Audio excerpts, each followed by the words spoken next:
नमः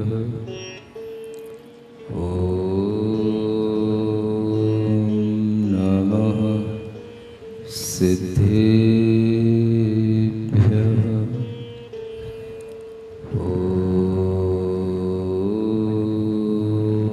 नमः सिद्धेभ्यः।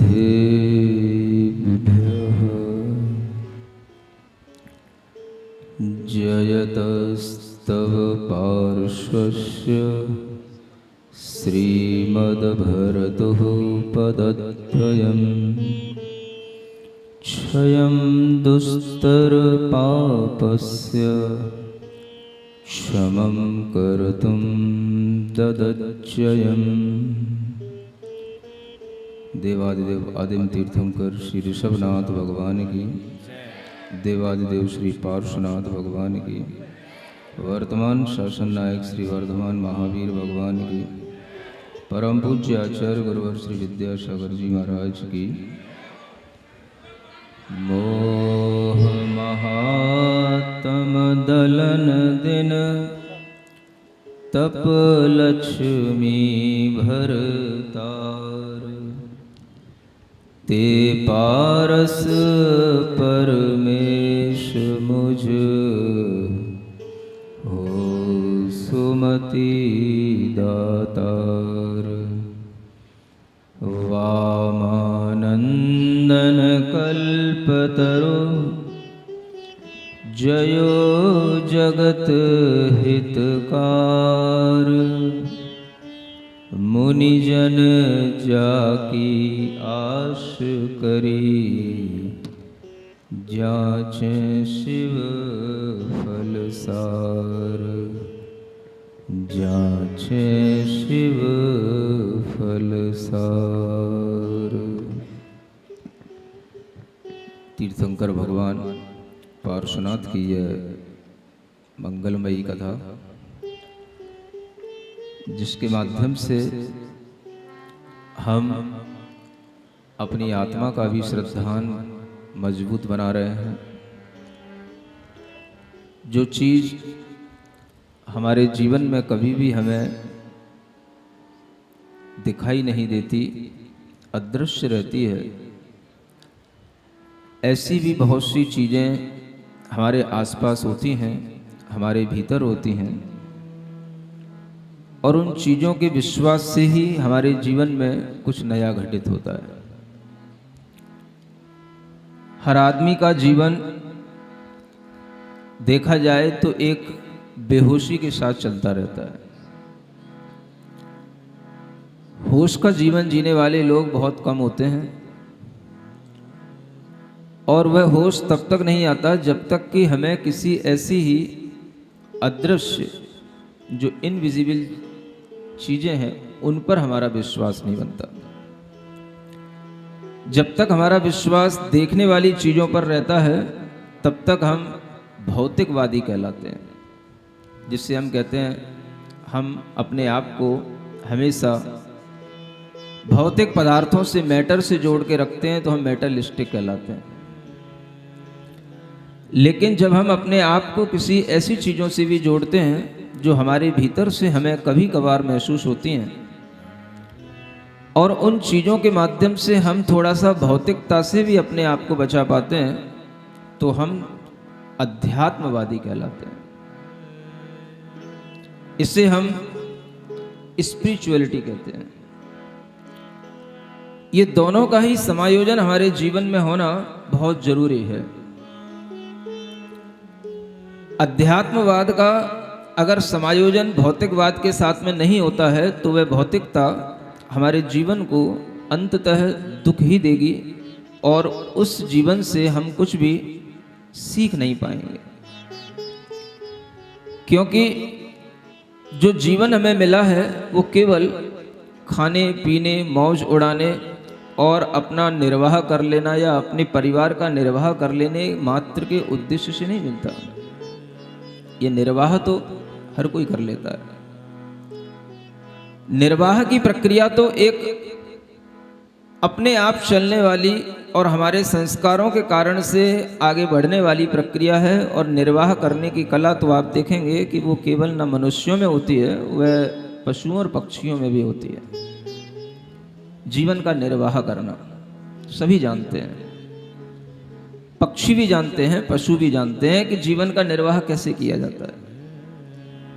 अपने लिए क्या आवश्यक चीज़ें हैं, हमारे जो घर के परिवार के लोग हैं उनके लिए भी क्या आवश्यक चीज़ें हैं, ये सभी जानकारियाँ पशुओं को भी होती हैं, पक्षियों को भी होती हैं। निर्वाह जीवन का वो भी करते हैं।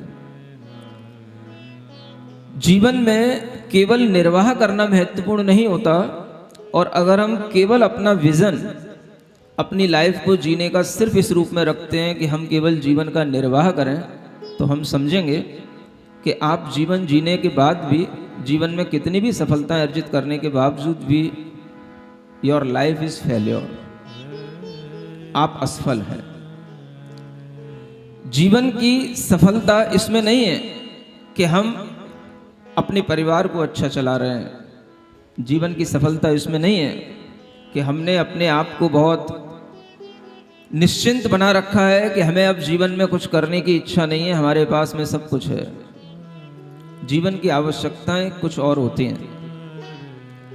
अगर हमें इस मनुष्य जीवन में कुछ कलाएं सीखनी है, कुछ हमें अपनी आत्मा, अपने आप को नर से नारायण बनाने की कुछ भावनाएं, कुछ कलाएं सीखनी है, तो हमें कुछ और भी सीखना पड़ता है। जीवन में जीवन का निर्वाह नहीं किया जाता, जीवन का निर्माण किया जाता है।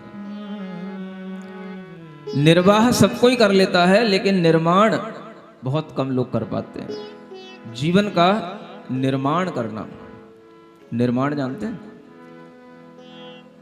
निर्वाह करने का मतलब है कि हमारे सामने जो परिस्थितियां हैं, हम उन्हें जीने के लिए मजबूर हैं, और हम जैसे भी हैं उन परिस्थितियों को ढो रहे हैं। जब हम परिस्थितियों को ढोते हैं तो हम होश में नहीं होते, हम बेहोश होकर के ही ढोते हैं। ये बेहोशी का जीवन होता है, जब हमें पता नहीं होता है कि हम कहाँ हैं, कहाँ खड़े हैं, कहाँ बैठे हैं, हमें क्या करना चाहिए, क्या नहीं करना चाहिए। हम कई तरह की बेहोशियों में जीते हैं। हम देखते हैं जब हम मंदिर में बैठे हों तो लोग, मान लो अगर हम मंदिर में किसी ऐसे स्थान पर बैठ जाएं जहां लोगों का आना जाना निरंतर रहता है, अगर हम मंदिर में परिक्रमा के पास में बैठ जाएं तो लोग उसी धुन से आते हैं, और उन्हें सामने से भी अगर दिखाई दे रहा हो कि यहाँ पर कोई बैठा हो सकता है तो वो देखेंगे नहीं। उन्हें सिर्फ आना है, एक धुन से उन्हें जिस तरफ जाना है, और जब जा करके जब अचानक से देखेंगे कि यहाँ कोई बैठा है तो वो टकरा जाएंगे, तब सोचेंगे कि यहाँ कोई बैठा है, तब वो रुकेंगे। आसपास की चीजों को देखना, आसपास की परिस्थितियों का ज्ञान होना, और हर एक स्थिति और परिस्थिति पर हमें सजग होना, ये बताता है कि हम अपने आप में भीतर से होशपूर्ण जीवन जी रहे हैं। मान के चलो यहाँ प्रवचन चल रहा है, कई लोग होते हैं जो अपनी धुन में आते हैं और सामने ही आकर के दर्शन करेंगे, सामने से ही गुजरेंगे, सामने ही अर्घ चढ़ाएंगे। हमें लगता है कि वो होश में नहीं होते हैं। एक होशपूर्ण जीवन हमें बताता है, संभालता है कि हमें कहाँ से गुजरना है, सामने भी देख करके चलें। और हमेशा ये कहा गया है कि केवल अपनी धुन में इतने ना रहें कि आप बिल्कुल मुनि महाराज की तरह नीचे देख करके ही चलते रहें। और मुनि महाराज भी अगर नीचे देख के चलते हैं तो वो भी ध्यान रखते हैं सामने क्या है। नीचे देख के चलना अच्छी बात है, 4 हाथ भूमि को देख करके चलने को कहा गया है, एकदम से गर्दन नीचे करके चलने को नहीं कहा गया है। जब आप 4 हाथ देखेंगे तो आगे 4 हाथ फिर दिखाई देगा, आपको आगे भी पता पड़ेगा कि आगे क्या आने वाला है। ये जीवन में होशपूर्ण जीने के हमें तरीके हमें तीर्थंकरों ने समझाए, और इसी तरह का होश अगर हमारे जीवन में बना रहता है तो हम बेहोशी के जीवन से अपने आप को बचा सकते हैं। आप देख रहे हैं कि भगवान तीर्थंकर पारसनाथ की यह जो कथा चल रही है, इस कथा में भगवान पारसनाथ के जीवन का पूर्व भव जो आनंद महाराजा के रूप में, मुनिराज के रूप में चल रहा है, वो आनंद मुनि महाराज अपने जीवन में और कुछ नहीं कर रहे हैं, अपने आप को भीतर से सिर्फ जागृत बनाए हुए हैं। भीतर से एक होशपूर्ण जीवन जी रहे हैं। जब भीतर से हम होश में होते हैं तो बाहर से कुछ भी हो हम उसके प्रति बिल्कुल ही अनअवेयर होते हैं, हमें उससे कोई लेना नहीं होता, हमें उससे कोई प्रयोजन नहीं होता। और यही वजह होती है कि हम बहुत सारी चीज़ें बाहर की अवॉइड करके भी अपना जीवन जी पाते हैं, और इसी कारण से हम बड़े बड़े कष्टों को भी सहन कर पाते हैं। ये जीवन जीने की हमें कला इन 22 परिसहों के माध्यम से सिखाई जाती है, 22 परिसहों के माध्यम से बताई जा रही है। हम कितने अवेयर हो सकते हैं, हम कितना अच्छा जीवन जी सकते हैं, हम कितने होशपूर्ण ढंग से जीवन जी सकते हैं, ये हम इनसे कंपेयर करके समझ सकते हैं। यह आनंद मुनि महाराज जो अनेक तरह के परिचय सहन कर रहे हैं, आप पिछले कई दिनों से इन परिचयों का वर्णन सुन रहे हैं।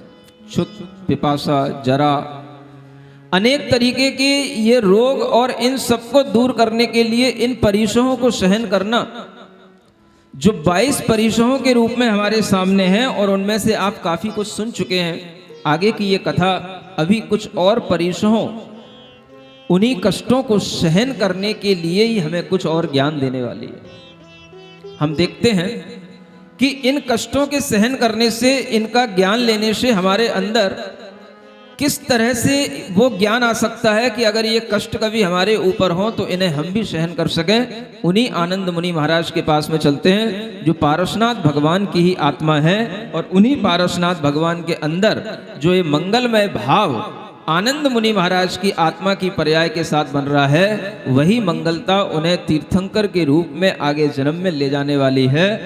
मंगल भवन अमंगल हारी, पारसनाथ जगत हितकारी, सुख संपत सब ही घर आवे, पारस कथा भविक जो गावे। आगे की परिचय है तृण स्पर्श परिचय, इसको बोलते हैं। Page number 32।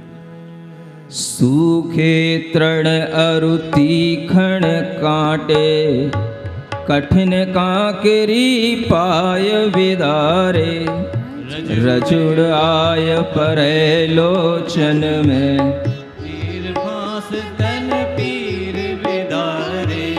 तापर पर सहाय नहीं वांछत, अपने कर सो काढ़ न डारे, यूं तृण परश परिशह विजयी, ते गुरु भव भव शरण हमारे, ते गुरु भव भव शरण हमारे, ते गुरु भव भव शरण हमारे। देखें, विचार करें, क्या ऐसा भी हो सकता है? सूखे तृण, अनेक तरह के तीक्ष्ण कांटे, और वो कठोर कठोर कांटे अगर पैर में भी लग जाते हों तो ऐसे ऐसे भी संघनन के धारी मुनि महाराज होते हैं कि जो पैरों में कांटे लग जाने के बावजूद भी चलते रहते हैं। पैरों की बिमारियां फट जाएं, पैरों की एड़ियां फट जाएं, पैरों में किसी भी तरह के छाले पड़ जाएं, और फिर भी वह उस परिचय को सहन करते हुए चलते रहते हैं। उनके लिए इस तरह का जो चलने में कष्ट होता है, जो स्पर्श का कष्ट होता है, वह उस स्पर्श के कष्ट को भी जीतते हैं। किसी की सहायता की भी इच्छा नहीं करते कि ये हमारे किसी भी तरह के इन कंकड़ों को, कांटों को निकाल दें, या ये हमारे पैरों में कोई मलहम लगा दें, या हम खुद भी अपने हाथ से निकाल लें, ऐसी भी इच्छा नहीं करते। ऐसे ऐसे भी संघनन होने वाले मुनि महाराज होते हैं। आप समझें कि वह मुनि महाराज जिनके बारे में हम इतना कष्ट देख पा करके भी ये समझ नहीं पा रहे हैं कि ये कैसे सहन करते होंगे, हम उनके प्रति अगर श्रद्धा रखते हैं तो ये भी हमारे लिए एक बहुत बड़ी चीज होती है। कष्ट को सहन करना और कष्ट को हमेशा अपने सामने रखते हुए भी उन कष्टों पर ध्यान नहीं देना, किस तरीके का उनके जीवन का वह एक आनंद बन जाता है कि उन्हें लगता है कि इस तरह के कष्टों से भी हमें कोई कष्ट नहीं हो रहा है, ये तो शरीर में जा रहा है, शरीर को हो रहा है। आप कई बार सुनते होंगे भेद विज्ञान करो। क्या बोलते हो? भेद विज्ञान करो। क्या करोगे आप? भेद विज्ञान। भेद विज्ञान करने से नहीं होता।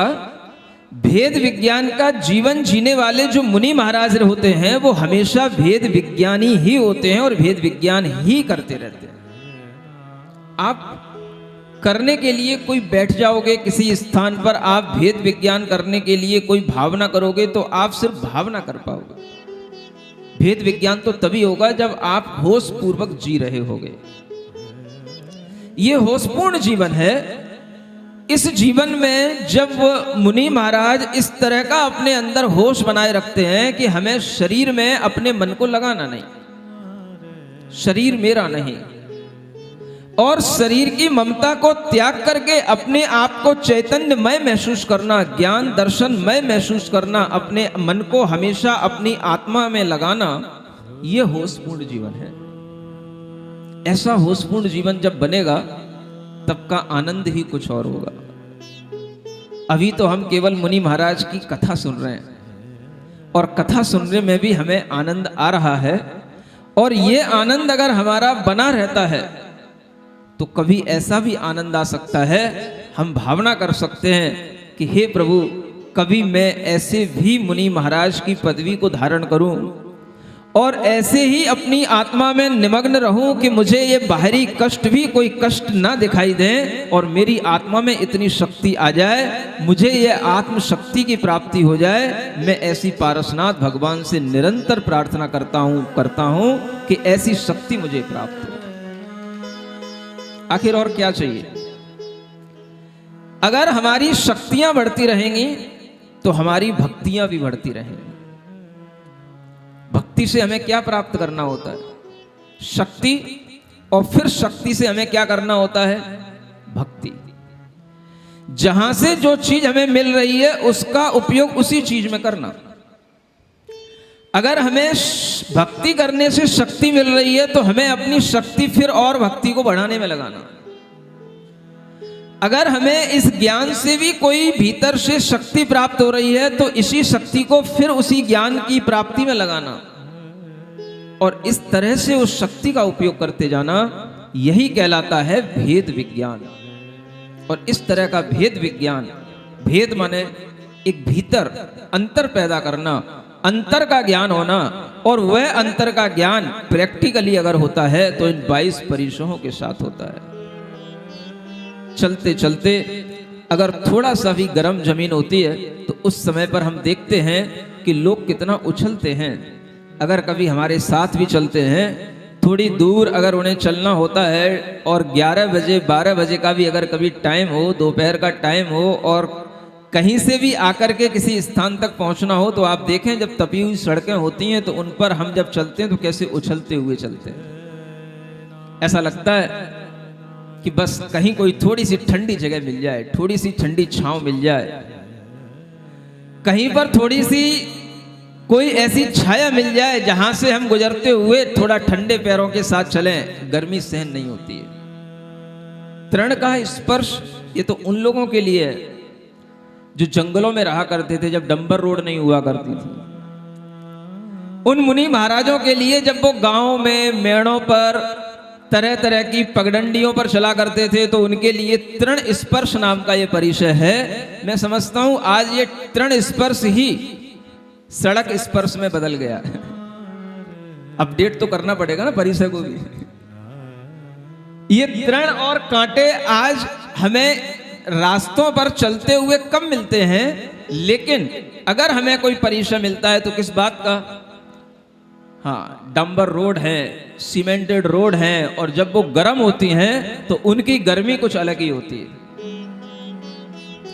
मिट्टी की जो गर्मी होगी वो मिट्टी की गर्मी कभी आपको थोड़ी सी राहत भी दे सकेगी, नुकसान नहीं पहुंचाएगी, लेकिन ये डंबर रोड की गर्मियां बहुत नुकसान पहुंचाती हैं।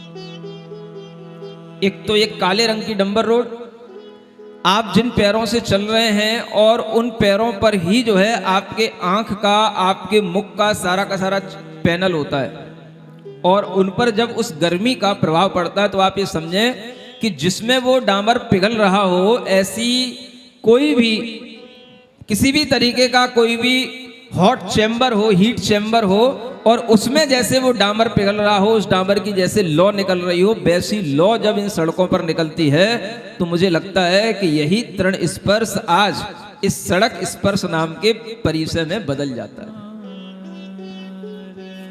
और एक बात और सोचने में आती है, मिट्टी अगर गर्म हो तो नुकसान नहीं पहुंचाएगी, लेकिन अगर ये डंबर रोड गर्म होगी तो ये नुकसान पहुंचाती है। समझ में आ रहा है? शरीर को, चेहरे को, आंखों को ये नुकसान पहुंचा सकती है। लेकिन ये सब होते हुए भी मुनि महाराज चलते हैं और इस तरीके के परिश्रमों को सहन करते हुए वह हमेशा भेद विज्ञान करते रहते हैं। इसी का नाम है चलता फिरता भेद विज्ञान होते रहना। आप लोग तो एसी में बैठ करके समयसार जी जैसे महान ग्रंथ को खोल करके और फिर प्रवचन बस ऑडियो पर लगा करके, वीडियो पर लगा करके बस आप भेद विज्ञान करते हो। कैसे होगा आपको भेद विज्ञान? इतना सरल होता तो ये सब क्यों होता? इतना ही सरल भेद विज्ञान होता तो फिर इन तीर्थंकरों को पूर्व जन्म में भी ऐसा तप करने का और आगे भी इसी तरह का तप करने का भाव क्यों आता? ये विचार हम लोगों को थोड़ा सा करना चाहिए। और भेद विज्ञान की बातें जितनी आप एसी में बैठ करके करते हैं, उसकी अपेक्षा से जो भेद विज्ञान की चर्या कर रहे हैं उनकी अगर चर्चा करने में करें तो हम समझते ज्यादा लाभ आपको होगा। लेकिन आप जितनी समय सार की चर्चा करते हैं उतनी आप भेद विज्ञानियों की चर्चा नहीं करते हैं। सुन रहे हो? और ये भी संस्कार आपको यहां ऐसे ही स्थानों के विद्वानों के माध्यम से आपके ऊपर डला हुआ है। क्या सुन रहे हो? बहुत से लोग तो अब चैनल के माध्यम से, कौन सा भाई, आगम वाणी है? हाँ, ऐसा लग रहा है कि ये आगम वाणी चैनल ने घर घर पहुंचा दिया है। अब लोग घर से बैठे बैठे आनंद लेने का भाव करने लगे हैं। ये चैनल बंद करवाने पड़ेंगे। अगर घर पे ही बैठ करके आपको स्वाध्याय करने का और चैनल पे ही सब कुछ देखने का आप मजा लेंगे, आनंद लेंगे, तो फिर आपको कभी भी लाइव प्रोग्राम में जो आपके लिए लाभ मिलेगा वो लाभ आपको वहां बैठे, घर पे बैठे नहीं मिलेगा। इतना भी अगर आप कष्ट ना उठाना चाहो कि हम 1 घंटे के लिए मुनि महाराज के सानिध्य में बैठें, उनके पास बैठें, उनके निकट बैठें, उनको देखते हुए उनकी वाणी सुने, अगर आपके अंदर इस भाव में कमी आने लगेगी तो मैं समझूंगा कि आप लोग फिर से आलसी होने जा रहे हो। आलसी नहीं होना। जो मुनि महाराज हमेशा इतना अपने भीतर से अवेयर रहते हैं, हमेशा भेद विज्ञान में रहते हैं, उनका केवल दर्शन ही आपके लिए सारे भेद विज्ञान का ज्ञान करा देने वाला है। आपको कोई समयसार पढ़ने की जरूरत नहीं है। आप केवल यहां आकर के बैठ जाओ, आपको समयसार सब दिखाई देगा। चैनल उनके लिए होते हैं जिनकी मजबूरियां होती हैं, जो दूर होते हैं, जो आ नहीं पाते हैं, जिन्हें कोई बहुत व्यस्तता होती है, जिन्हें अपना जॉब आदि के लिए बहुत दूर तक जाना होता है। चैनल ऐसे डिजिटल और ये सब प्रोग्रामिंग उन लोगों के लिए दी जाती है ताकि वो दूर दराज भी जाते हुए, गाड़ियों में भी बैठे हुए कहीं से भी अपना लाभ ले सकें। लेकिन आप लोगों को निकट में रहते हुए 2, 3, 4 किलोमीटर के लोगों को तो नियम से यहां पर आकर के ही सुनने की कोशिश करनी चाहिए। मुझे पता पड़ रहा है आगम वाणी के माध्यम से पूरे आगरा में लोग खूब सुन रहे हैं, खूब सुन रहे हैं। अच्छी बात है। ये आगम वाणी से चैनल से वो लोग सुने जिनके घर में दादी माँ हैं, दादाजी हैं, जो चलने में असमर्थ हैं, आने में असमर्थ हैं, जिन्हें कोई ले जाने वाला नहीं है, लाने वाला नहीं है। लेकिन मैं समझता हूँ जिनके हाथ पैरों में दम है उन्हें यहाँ तक आकर के ही प्रवचन सुनने का और ये पारस कथा सुनने का भाव करना चाहिए। तभी आपके हाथ पैरों में वह ताकत बनी रहेगी और वह दम बनी रहेगी जो आपको कम से कम इतना तो महसूस हो कि मुनि महाराज हजारों किलोमीटर चल करके हमारे नगर तक आते हैं, तो क्या हम 2-4 किलोमीटर चल करके 1 घंटे के लिए पारस कथा सुनने के लिए हम खुद अपना मन न बनाए? ऐसा होना नहीं चाहिए। और अगर ये है तो मैं समझूंगा ये सब पुराने विद्वानों के संस्कार हैं आपके ऊपर। इन संस्कारों को बदलना है। अब विद्वानों के संस्कार नहीं, अब मुनि महाराजाओं के संस्कार आपको डालना है।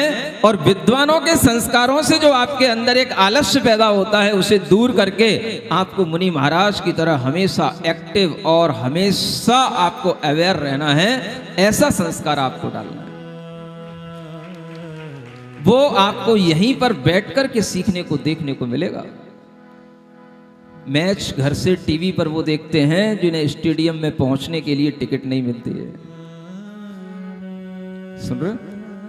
यहां तो आपके लिए स्टेडियम पूरा फ्री में है और आपके लिए जो यहां बैठ करके देख करके जो आपको एक वातावरण का जो आनंद मिलेगा वो आपको घर की एक कितनी बड़ी स्क्रीन होगी, चाहे 6x6 की हो चाहे 8x8 की हो, तो भी उतना आनंद नहीं आएगा। स्क्रीन पे सब कुछ फोकस नहीं हो सकता है। यहाँ पर जो आपको बैठे हुए भावनाएं मिलेंगी, तो इतने तमाम लोग जो बैठे हुए रहते हैं इनकी भी जो पॉजिटिव वेव्स होती हैं ये भी आपको फील करने को मिलेंगी। ये यहाँ बैठने का एक लाभ होता है। अनेक प्रकार के हमारे अंदर भाव यहीं बैठ करके आएंगे और इस तरह के भावों में हमारे अंदर कमी नहीं आना चाहिए।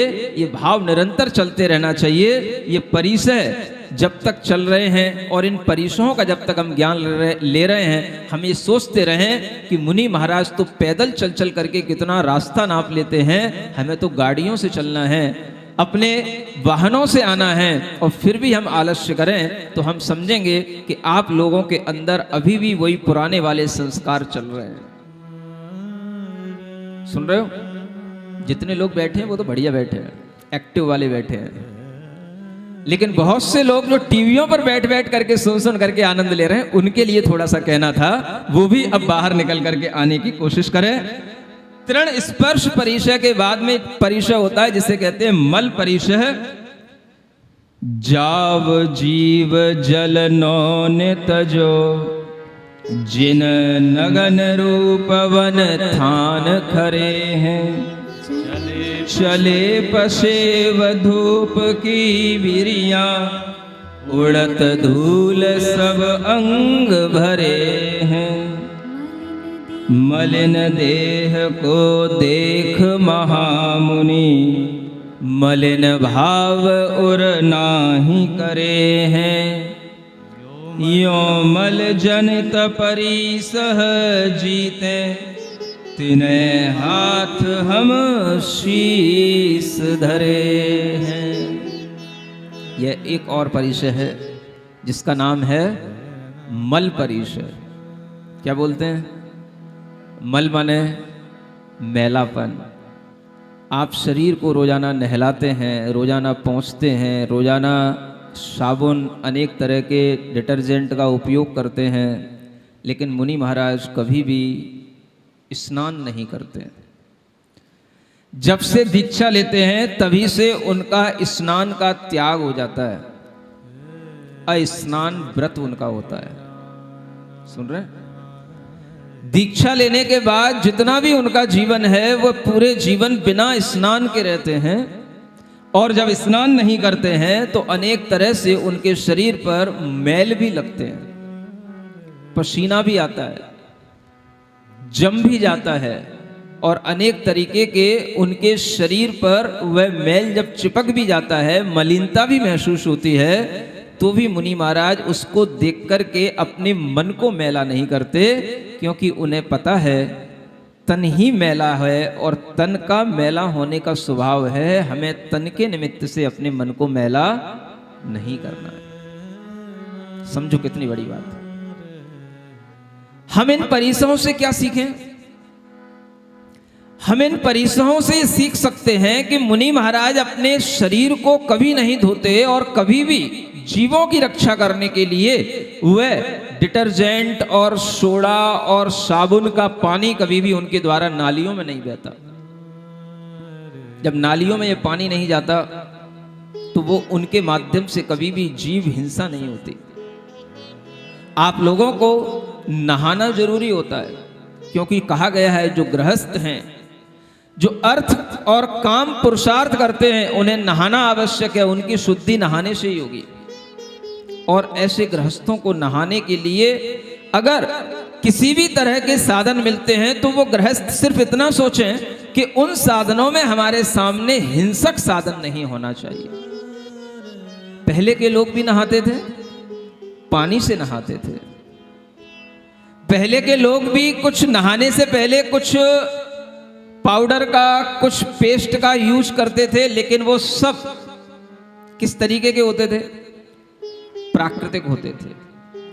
मुल्तानी मिट्टी है, आज भी एलोवेरा जैसी चीजें चल रही हैं, लेकिन आप जितने भी तरह के इन साबुनों का प्रयोग करते हैं, उन साबुनों में अगर आप देखेंगे तो आपको अनेक जानवरों की, आपको उसमें कोई ना कोई हड्डियों के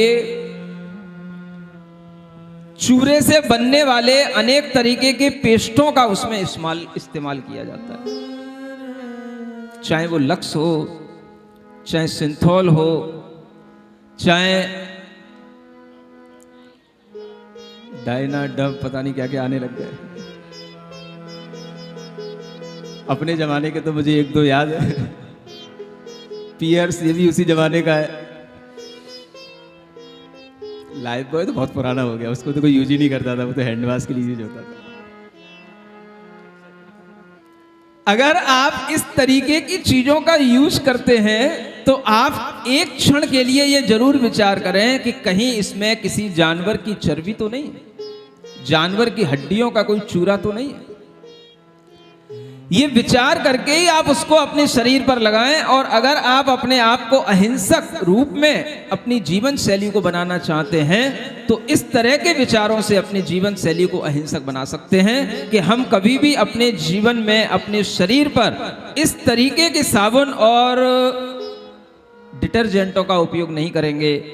किसी भी तरीके के अपने सिर आदि धोने के लिए जो हम अनेक तरह के शैम्पू का भी उपयोग करते हैं, वो सब भी किसी ना किसी जानवरों को सता करके अनेक तरह के केमिकल बना करके ही उनका उपयोग किया जाता है।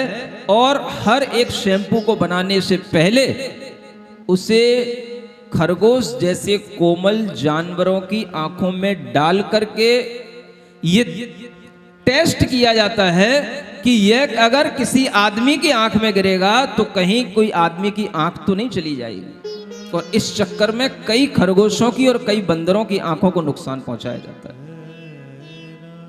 सुन रहे हैं? किस लिए? आपकी आंखें बचाने के लिए कई खरगोशों की आंखें फोड़ी जाती हैं, क्योंकि उन्हें वो टेस्ट करना होता है कि इसमें केमिकल कितने चला गया, कितना इसकी तीक्ष्णता इसकी है, और इसकी तीक्ष्णता इतनी होनी चाहिए कि ये किसी मनुष्य को अंधा ना बनाए। और इस तरह से वह टेस्ट रोजाना होते हैं और हर बार उन टेस्टों के माध्यम से अनेक तरह के खरगोश जैसे कोमल प्राणियों की आंखें खराब की जाती हैं, उन्हें जीवन पर्यंत के लिए अंधा बनाया जाता है, उन्हें हमेशा के लिए नुकसान पहुंचाया जाता है। आप विचार करें, नहाने के लिए, अपने शरीर का स्नान करने के लिए एक सबसे सुंदर और सबसे अच्छी चीज होती थी। अगर आज भी आप देखेंगे तो इन्हीं चीजों से आपको फायदा मिलेगा। अगर आप अपने शरीर को अच्छा बनाए रखना चाहते हैं तो साबुन से भी कई बार एलर्जी, अनेक तरीके की खुजली और अनेक तरीके के रोग होते हैं। पहले के लोग क्या करते थे? बेसन होता है, बेसन, समझ आ रहा है? उस बेसन में सरसों का तेल मिलाया जाता है और फिर उसका पेस्ट बना करके आप उसको अपने मुंह पर लगाएं, शरीर पर लगाएं, उसकी उबटन से आप अपने आप को नहलाएं तो आपका रूप निखरेगा और वास्तव में जो आपकी स्किन है वो बिल्कुल आपकी ग्लोफुल होगी और किसी भी तरीके की एलर्जी और खाज खुजली कभी नहीं होगी। समझ में आ रहा है? पहले के लोग भी सुंदर होते थे, ऐसा मत समझो कि हम ही आज सुंदर हैं, लेकिन उनकी सुंदरता कभी खराब नहीं होती थी। आज आपकी सुंदरता खराब होती जा रही है। मैं देखता हूं जब भी कभी कोई स्टेज प्रोग्राम होते हैं, लोग अपने मुंह को कैसे रंग रंग के लाते हैं, कितने तरीके के कलर पोतते हैं, कितने तरीके के केमिकल लगाते हैं। उन्हें यह भी पता नहीं होता है कि इनके साइड इफेक्ट क्या होंगे। समझ आ रहा है?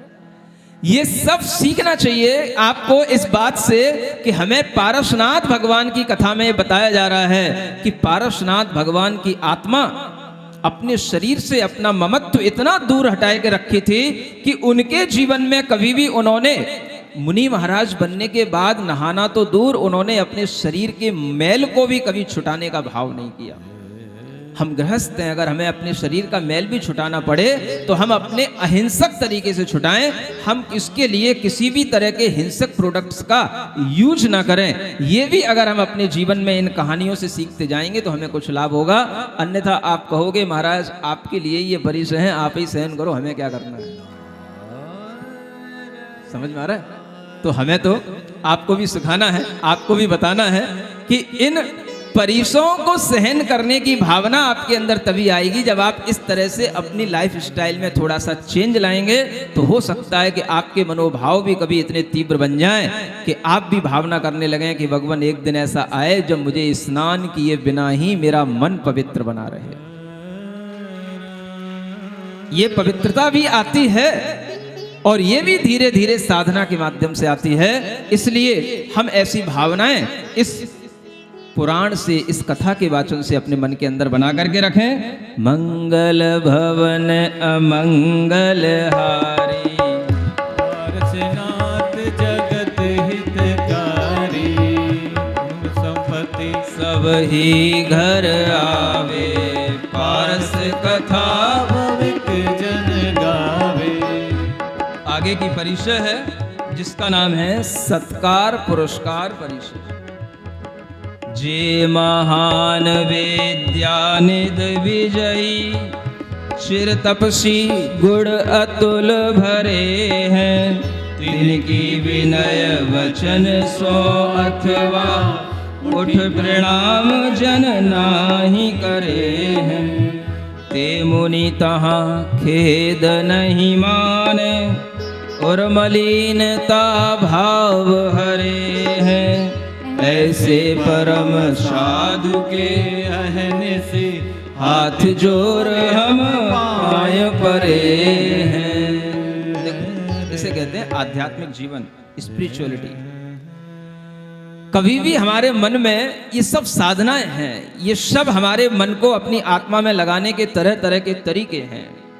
और ये सब जो एक सामान्य इंसान के अंदर जो भाव होते हैं उनसे अपने आप को ऊपर उठाने वाले भाव हैं। आप बहुत ज्ञानवान हैं, आप बहुत तपस्वी हैं, सुन रहे? और सब तरीके से आपके अंदर अनेक प्रकार के विद्या आदि गुण हैं, आप निपुण हैं, आप हर तरीके के कला कौशल में प्रवीण हैं। लेकिन अगर आप ये सोचते हैं कि हम हर तरीके से निपुण हैं, हर तरीके से हम अपने आप को समर्थ और हर तरीके से हम अपने आप को कुशल समझ रहे हैं, तो आपके अंदर एक भाव आएगा, लोग हमको किस तरीके से देख रहे हैं, लोग हमको किस तरीके से जान रहे हैं, और लोग हमारे सामने हमें किस तरीके से रेस्पेक्ट दे रहे हैं। क्या भाव आएगा?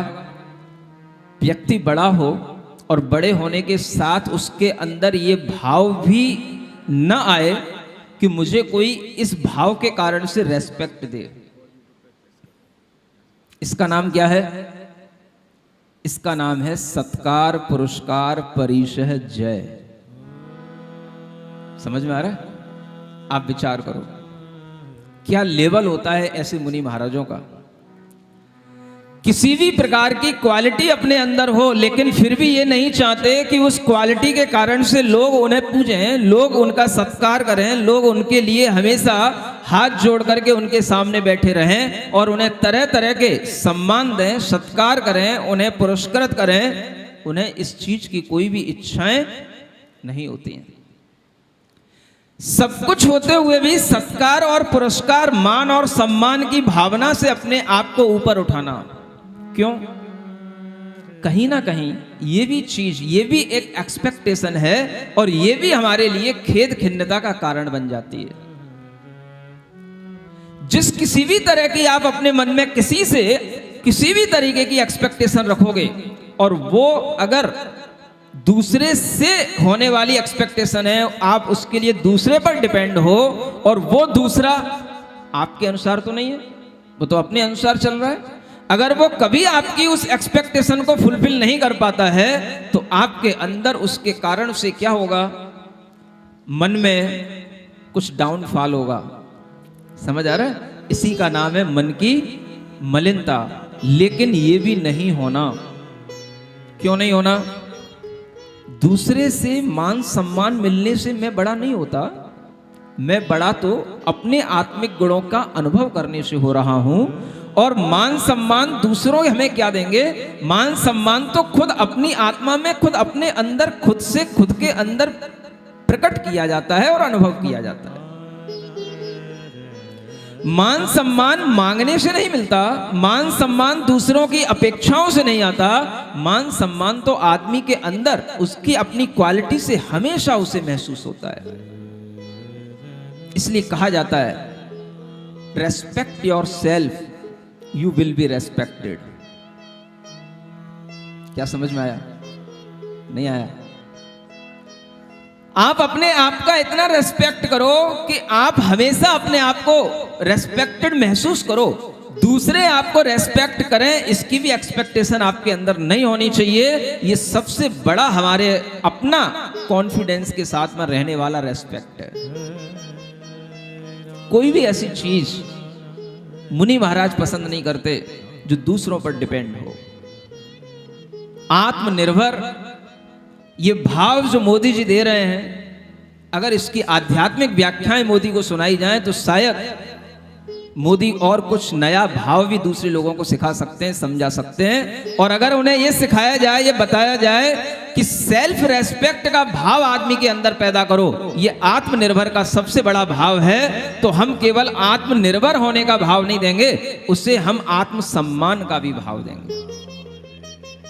और यह भाव जब तक नहीं आएगा तब तक आदमी को अपने आप में अपने से जीने का कभी आनंद नहीं आता है। हर आदमी की एक अंदर टेंडेंसी होती है दूसरे के ऊपर डिपेंड होकर के जीने की। दूसरों से हमें सम्मान मिले, दूसरों से मान की भूख अपने अंदर रहती है, दूसरों से अब कुछ प्राप्त करने की इच्छा रहती है। और जब तक हम दूसरों से कुछ चाहते हैं तब तक हम सेल्फ डिपेंड नहीं है, आत्मनिर्भर नहीं है। आत्मनिर्भर होने के लिए हमें अपने अंदर सबसे पहले सेल्फ रेस्पेक्ट सीखना पड़ेगा।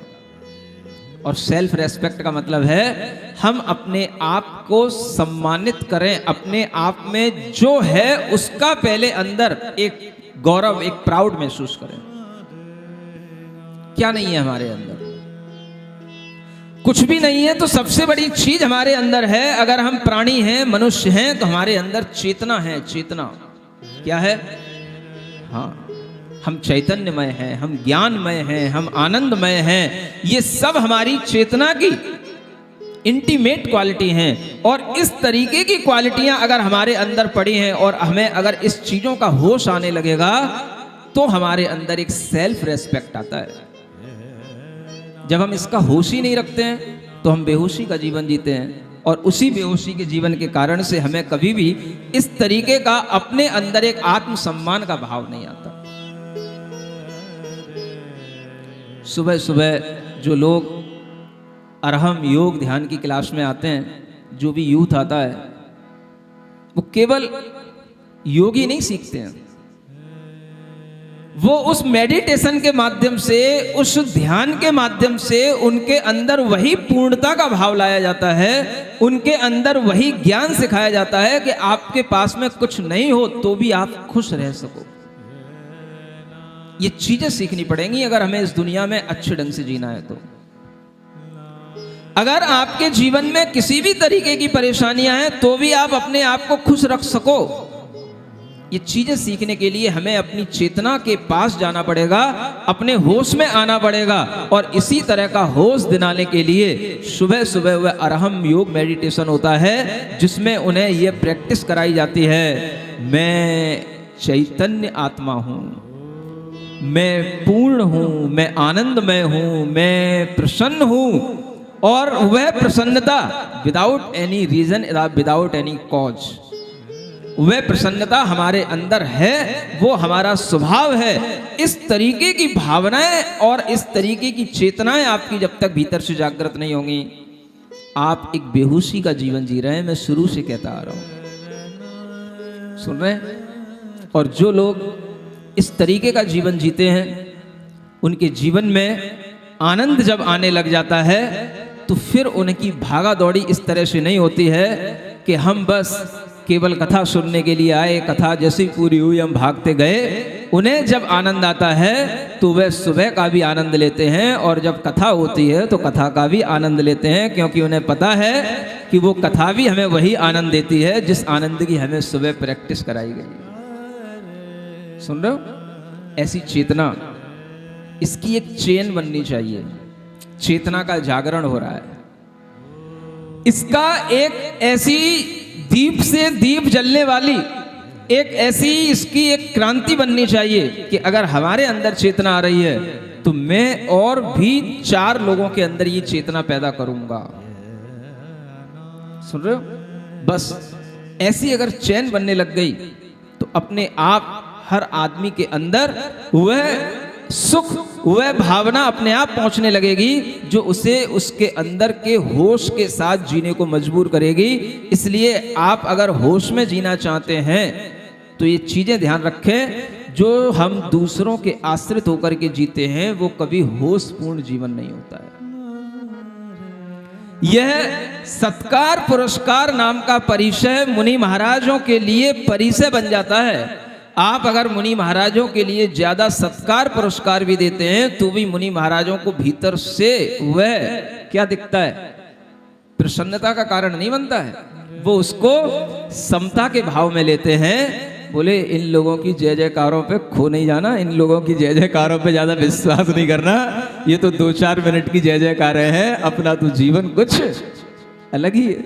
और वो जीवन तो हमेशा चलने वाला जीवन है। किसी के ऊपर डिपेंड होकर के मुनि महाराज नहीं जीते, इसलिए वो सत्कार पुरस्कार परिचय जीतते हैं। मंगल भवन अमंगल हारी, पारस कथा कारी, सुख संपत्ति सबही घर आवे, पारस कथा भविक जन गावे, तर्क छंद व्याकरण कला निधि, तर्क छंद व्याकरण कला निधि, आगम अलंकार पढ़ जाने, जाकी सुमति देख परवादी, बिलखे हो लाज उर आने, जैसे नाद सुनत के हरि को, वन गयंद भागत भय भान, ऐसी महाबुद्धि के भाजन, पै मुनीस मद रंच न ठाने, पै मुनीस मद रंच न ठाने। देखिए, इसको भी एक परिचय रखा गया है जिसे प्रज्ञा परिचय कहते हैं। क्या बोलते हैं? प्रज्ञा, इंटेलिजेंसी होना, सब तरीके की इंटेलिजेंसी होना। तर्क शास्त्र, छंद शास्त्र, व्याकरण शास्त्र, सभी प्रकार की कलाएं, आगम परमागम, अलंकार, सब कुछ पढ़ना जानते हो, सब कुछ पढ़ाना जानते हो, व्याकरण छंद सब कुछ जानते हो। और जब वो कुछ बोलें, कुछ कहें तो उनके सामने कोई भी प्रवादी कोई उनसे डिबेट करने वाले आए तो वो उनके सामने टिक ना पाए, इतनी उनके पास में क्वालिटी होती हो।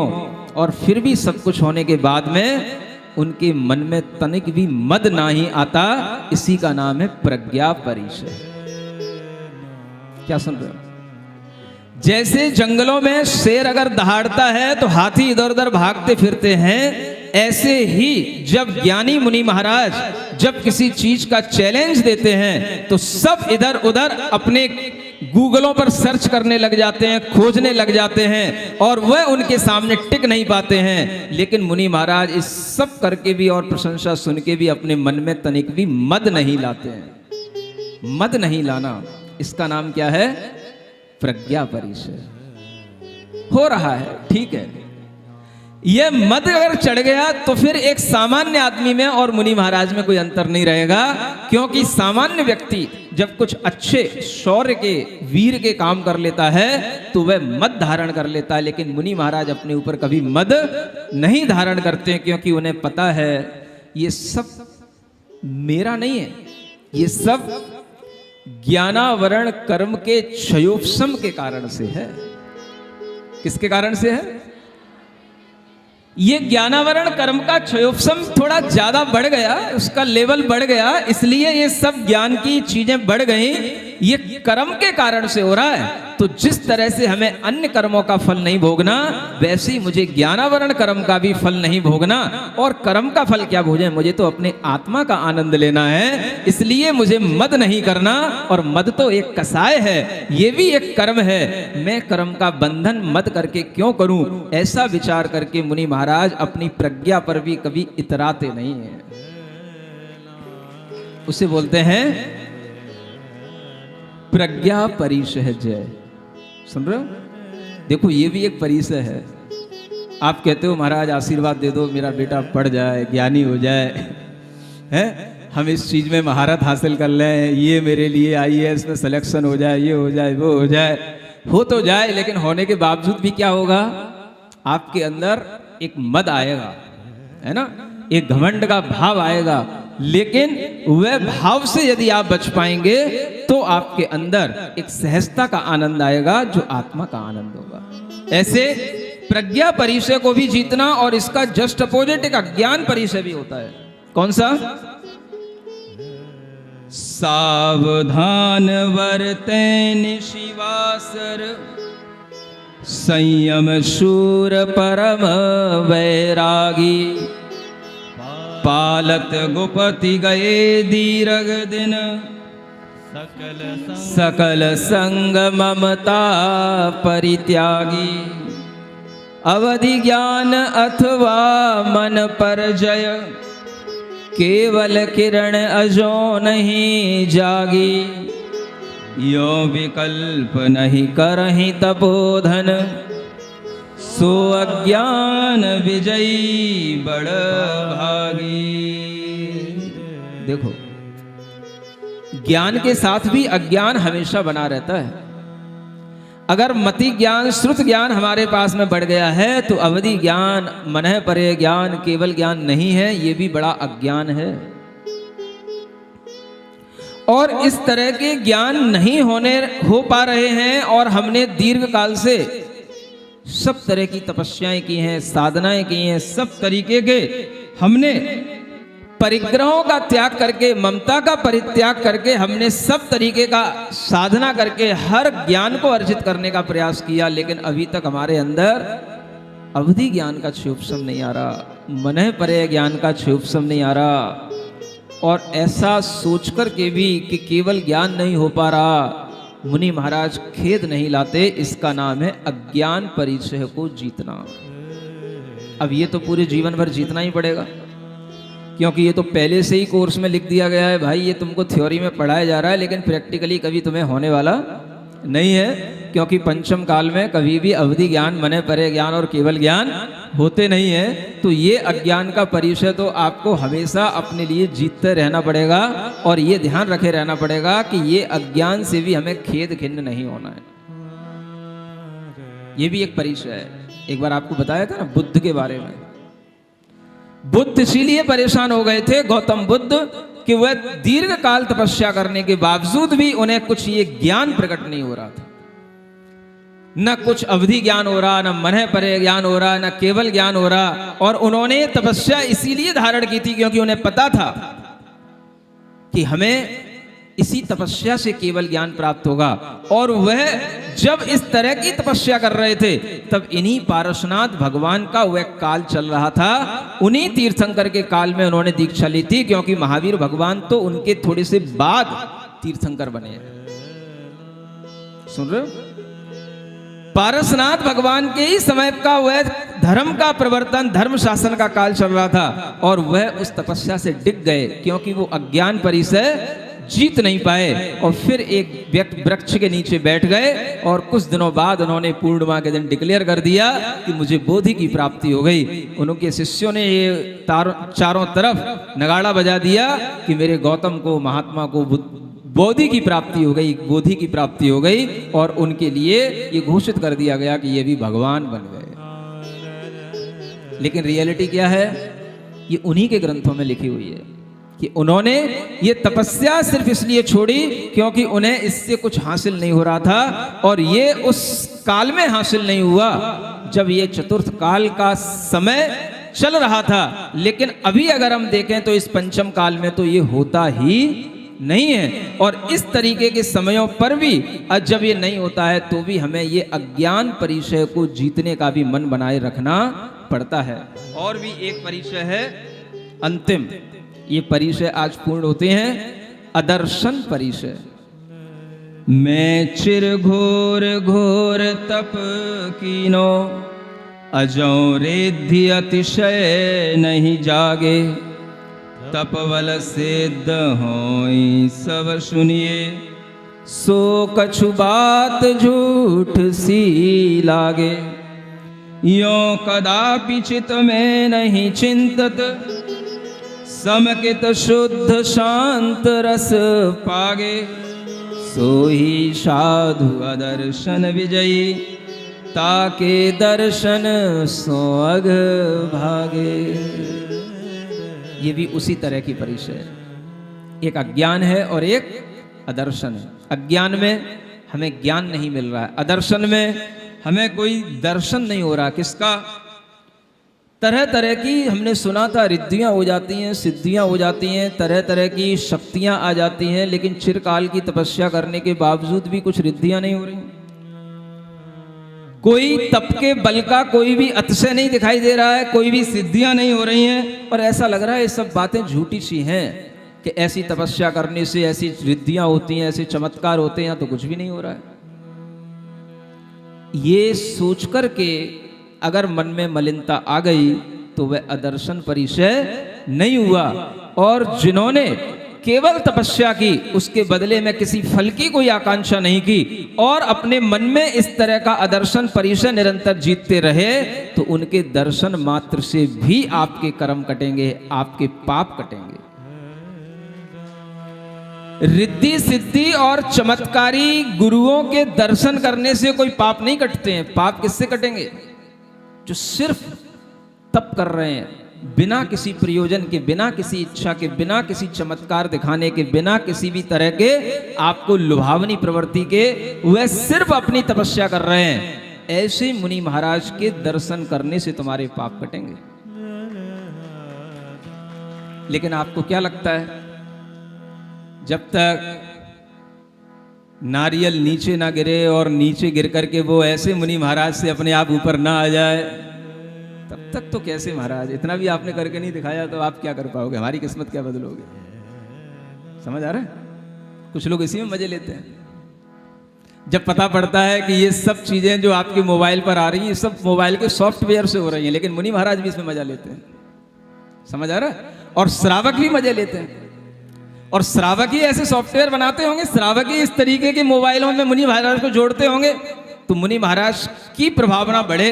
ये प्रभावना नहीं है, ये अज्ञानताएं हैं। जो विवेकी लोग होंगे, जो बुद्धिमान लोग होंगे, वो कभी इस तरीके के चमत्कारों में नहीं पड़ेंगे कि मुनि महाराज ने नारियल फोड़ा और उसमें से मोती निकल पड़े, उसमें से फूल निकल पड़े। समझ आ रहा है? मुनि महाराज नारियल नहीं फोड़ते, तुम्हारे कर्म फोड़ते हैं, तुम्हारे कर्म। समझ में आ रहा है? और तुम्हारा कर्म फोड़ने के लिए तुमको बार बार अपने दर पर बुला करके तुम्हारा माथा फुड़वाते हैं। बार बार धोख दो, बार बार विनय करो, बार बार उनकी आराधना करो, तो तुम्हारे कर्म फूटेंगे, तो अपने आप इस तरीके के चमत्कार होने लग जाएंगे। तुम्हें कोई चमत्कारों से नमस्कार करने की जरूरत नहीं है। ये समझने की कोशिश करें कि ऐसे मुनि महाराज जो किसी भी तरह के चमत्कार नहीं दिखाते हुए अपना जीवन जीते हैं, वही पवित्र मन वाले मुनि महाराज कहलाते हैं। और उन्हीं के माध्यम से इस तरीके के कष्टों को सहन करने के बाद में उन्हें परिचय विजयी कहा जाता है। ज्ञानावरणी सो दोय प्रज्ञा अज्ञान होय, एक महामोह तय अदर्शन बखानिए। ज्ञाना अंतराय कर्म सिति उपजय अलाभ दुख, सपत चारित्र मोहनी के बल जानिए। नगन सद्या नारी मान सन मारी गारी, जाचना अरति सब 11 ठीक ठानिए। एकादश बाकी रही वेदनी उद्योत कई, 22 परिश उदय से उर आनिए।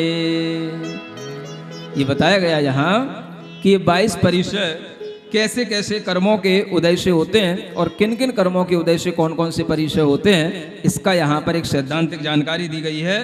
एक बार इन माही एक मुनि के कही, सब 19 उत्कृष्ट उदय आवे सही। आसन शयन विहार दोय, इन माही की शीतोष्ण में एक 3 ये नाही की।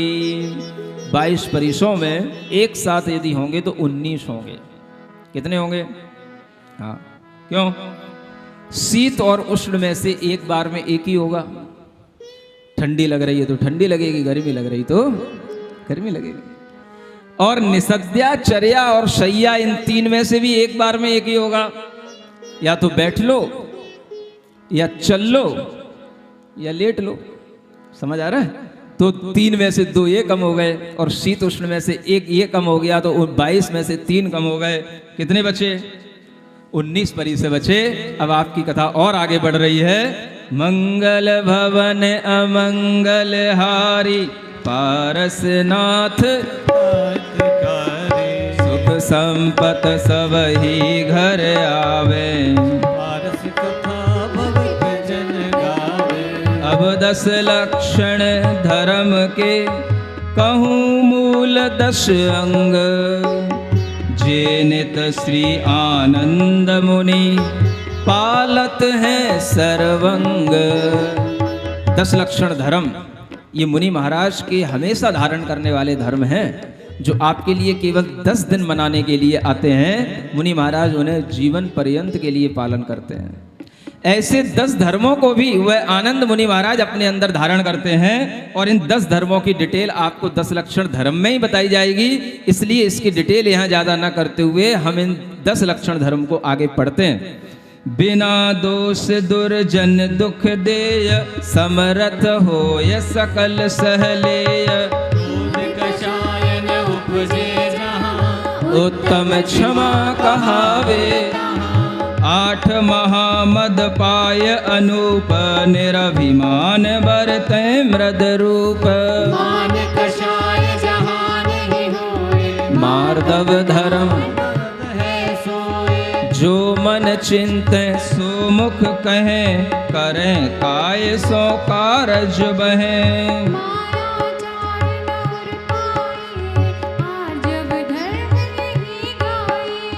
बोले वचन स्वपर हितकार, सत्य स्वरूप सुधा उनहार।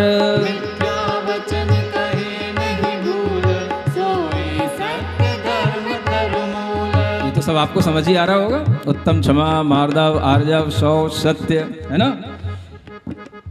पर कामनि पर दरब मझार, जो विरक्त वरते छल छार। अंतर शुद्ध होय सर्वंग, सोई सोच धर्मो अंग। मन समेत ये इंद्री पंच, इनको शिथिल करे नहीं रंच। स्थावर की रक्षा जोए, संयम धर्म बखान्यो सोय। ख्याति लाभ पूजा सब क्षण, पंच करज को दीजे दंड।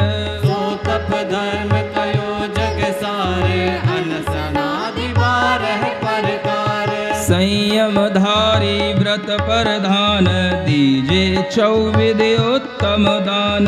तथा दुष्ट विकल्प परिहार, त्याग धर्म बहु सुख दातार। बाह्य परिग्रह को परित्याग, अंतर ममता रहे न लाग। किंचन यह धर्म महान, शिव पद दायक निहचै जान। बड़ी नार जननी सम जान, लघु पुत्री सम बहन बखान। अजीव कार मन बरतै जेह, ओम अरहम ओम अरहम ओम अरहम बोल ओम अरहम ओम अरहम ओम अरहम बोल। सभी कार्य की सिद्धि से तू पहले इसको बोल ओम अरहम ओम अरहम ओम अरहम बोल। जिसने भी यह मंत्र पढ़ा दुख सारा ही दूर हुआ। जिसने भी इसको ध्याया सुख का पारा पार हुआ। इसकी महिमा इसकी शक्ति नहीं सका कोई तौल। इसकी महिमा इसकी शक्ति नहीं सका कोई तौल। ओम अरहम ओम अरहम ओम अरहम बोल ओम अरहम ओम अरहम ओम अरहम बोल। सभी कार्य की सिद्धि से तो पहले इसको बोल ओम अरहम ओम अरहम ओम अरहम नमः। बोले परम पूज मुनि श्री